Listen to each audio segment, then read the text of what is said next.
ശനിയാഴ്ച വൈകിട്ട് വരുന്ന ആൾ വെള്ളിയാഴ്ച വൈകിട്ട് വിളിച്ചിട്ട് പറയുക ഞാനിതാ ട്രെയിൻ കയറാൻ നിൽക്കുകയാണ്, ഞാനിന്ന് വരുന്നുണ്ട് എന്ന്. 4 മണിക്കാണ് കേട്ടോ എന്നെ വിളിച്ച് പറയണത്. എന്താ ചെയ്യുക, ചോറും ഇല്ല, കൂട്ടാനില്ല, ഉപ്പേരിയില്ല, ഒന്നുമില്ല. എനിക്ക് പൊന്നൂനും മാത്രമുള്ളതേ ഉള്ളൂ കേട്ടോ. അപ്പോൾ പിന്നെ ചോറൊക്കെ വെക്കുക തന്നെ വേണം. ചോറ് നിർബന്ധം കേട്ടോ കൃഷ്ണേട്ടന്. വരാമെന്ന് പറഞ്ഞ ആൾ വേറെ ആരുമല്ല, കൃഷ്ണേട്ടൻ തന്നെയാണ് കേട്ടോ. അപ്പോൾ ഞാൻ ആദ്യം ചോറ് വേഗം കുക്കറിൽ നിന്ന് തിളപ്പിക്കാൻ വെച്ചു. എന്നിട്ടാണ് കേട്ടോ വിസിലൊക്കെ തടിപ്പിക്കുന്നത്. തിളച്ച് കഴിഞ്ഞാൽ പെട്ടെന്ന് വിസിൽ വരുമല്ലോ എന്ന് വിചാരിച്ചു. നല്ല വേവുള്ള അരി ആയതുകൊണ്ട് തന്നെ കുറേ വിസിലടിപ്പിക്കും വേണം. അപ്പോൾ ആദ്യം ചോറ് വെച്ചു കേട്ടോ ഞാൻ. പിന്നെ ഉപ്പേരിക്ക് വേണ്ടിയിട്ട് കോവയ്ക്കയാണ് എടുത്തിട്ടുള്ളത്. കോവയ്ക്കൊക്കെ ഒന്ന് മുറിച്ച് വെച്ചു.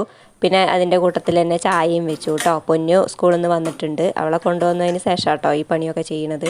അപ്പോൾ ചായ അവിടെ വെച്ചിട്ടുണ്ട്. പൊന്നു അപ്പോഴേക്കും കുളിക്കാനൊക്കെ കയറി. ചോറ് വെന്ത് കഴിഞ്ഞപ്പോൾ അതൊന്ന് ഊറ്റി വെച്ചു കേട്ടോ.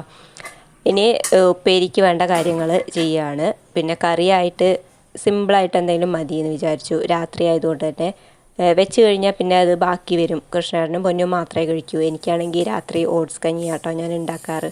അപ്പോൾ സിമ്പിളായിട്ടുള്ള ഒരു കായപ്പുളിയാണ് കേട്ടോ ഉണ്ടാക്കണത്. കായപ്പുളിയെന്നോ ഉലുവാപ്പുളിയെന്നൊക്കെ ഞങ്ങൾ പറയാറുണ്ട്. നിങ്ങളവിടെ ആരെങ്കിലും ഈ ഒരു കറി ഉണ്ടാക്കുന്നുണ്ടെങ്കിൽ ഒന്ന് പറയണം കേട്ടോ. ഒന്ന് കമൻ്റായിട്ട് ഒന്ന് പറഞ്ഞാൽ മതിയേ. അല്ലാന്നുണ്ടെങ്കിൽ ഇതെൻ്റെ അമ്മയുടെ മാത്രം റെസിപ്പിയാണ് കേട്ടോ. അത് വേറെ ആരും ഇത് ഞാൻ ഉണ്ടാക്കുന്നത് കണ്ടിട്ടില്ല. ഞാൻ ഇതിൻ്റെ മുമ്പ് ഒരു വീഡിയോ ഇട്ടിട്ടുണ്ട് ഇതിൻ്റെ കറിയുടെ റെസിപ്പി. അപ്പോൾ നിങ്ങൾ ആരെങ്കിലും അങ്ങനത്തെ കറി ഉണ്ടാക്കിയിട്ടുണ്ടെങ്കിൽ അല്ലെങ്കിൽ കേട്ടിട്ടുണ്ടെങ്കിൽ ഒന്ന് പറയണേ. ഇല്ലെങ്കിൽ അതെൻ്റെ അമ്മയുടെ സ്വന്തം റെസിപ്പിയാണ് കേട്ടോ. അപ്പോൾ കാണാത്തവർ ഇത് ഞാൻ ഉണ്ടാക്കുന്നത് കണ്ടു നോക്കിക്കോളൂ കേട്ടോ. അപ്പോഴേക്കും ചായയൊക്കെ ആയി കേട്ടോ. പൊന്നൂന് എനിക്കുള്ള ചായയൊക്കെ എടുത്ത് വെച്ചു. ഇനി അത് കുടിച്ചുകൊണ്ടാണ് ബാക്കി പണികൾ. പിന്നെ ഉണക്കമീൻ ഉണ്ടായിരുന്നു, മുള്ളനും മാന്തളുമാണ് കേട്ടോ. അപ്പോൾ അതും കൂടെ ഒന്ന് വെള്ളത്തിലിട്ട് വെച്ചിട്ടുണ്ട്. ഈ ഒരു കറിക്ക് ഉണക്കമീനും കൂട്ടി കഴിക്കാൻ നല്ല ടേസ്റ്റാണ് കേട്ടോ. അപ്പോൾ പുളിഞ്ചാറല്ല ഇത്. പുളിഞ്ചാറ് ഉണ്ടാക്കുന്നവരുണ്ട് അല്ലേ, പുളിഞ്ചാറ് മുളക് വറുത്ത പുളി, തറവാട്ട് പുളി എന്നൊക്കെ പറയുന്നത്. അതിൻ്റെ ഒരു വകഭേദമാണ് കേട്ടോ ഇത്. ഇനി ഇതിൻ്റെ വകഭേദമാണോ അതൊന്നും അറിയില്ല. എന്തായാലും അതുപോലൊരു കറി. അതുപോലെ എണ്ണയിലേക്ക് കുറച്ച് കായം ഉലുവയാണ് കേട്ടോ ആദ്യം ഇട്ട് കൊടുത്തിട്ടുള്ളത്. പിന്നെ വെളുത്തുള്ളി ചതച്ചതും ചെറിയ ഉള്ളി ചതച്ചതും പച്ചമുളക് ഇട്ട് കൊടുത്തിട്ടുണ്ട്. പിന്നെ കുറച്ച് കറിവേപ്പില ഇട്ട് കൊടുക്കുക, കുറച്ച് മഞ്ഞൾപ്പൊടി ഇട്ട് കൊടുക്കുക.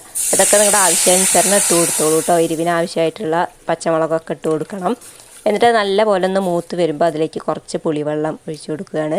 ഇനി അതിലേക്ക് ഉപ്പും കൂടെ ഇട്ടിട്ട് നല്ല പോലെ അങ്ങോട്ട് തിളപ്പിച്ചെടുക്കുക. നന്നായി തിളയ്ക്കണം കേട്ടോ. ആവശ്യത്തിനുള്ള വെള്ളമൊക്കെ ഒഴിച്ച് നല്ല പോലെ തിളപ്പിച്ചെടുക്കണം. അപ്പോഴേക്കും കോവയ്ക്കുപ്പേരിയൊക്കെ ആയിട്ടുണ്ടായിരുന്നു കേട്ടോ. കുറച്ച് കറിവേപ്പിലയും കൂടെ ഇട്ട് കൊടുത്തിട്ട് അതങ്ങോട്ട് ഓഫ് ചെയ്ത് വെച്ചു.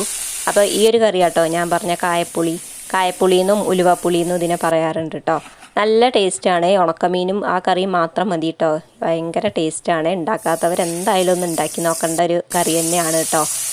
പിന്നെ അതുപോലെ ഉണക്കമീനും കൂടെ അങ്ങോട്ട് വറുത്തെടുത്തു. അപ്പോൾ ഇത്രയേ ഉള്ളൂ കേട്ടോ ഇന്നത്തെ വിഭവങ്ങൾ. അപ്പോൾ എൻ്റെ ചാനലൊന്ന് സബ്സ്ക്രൈബ് ചെയ്ത് സപ്പോർട്ട് ചെയ്യണേ. ബൈ.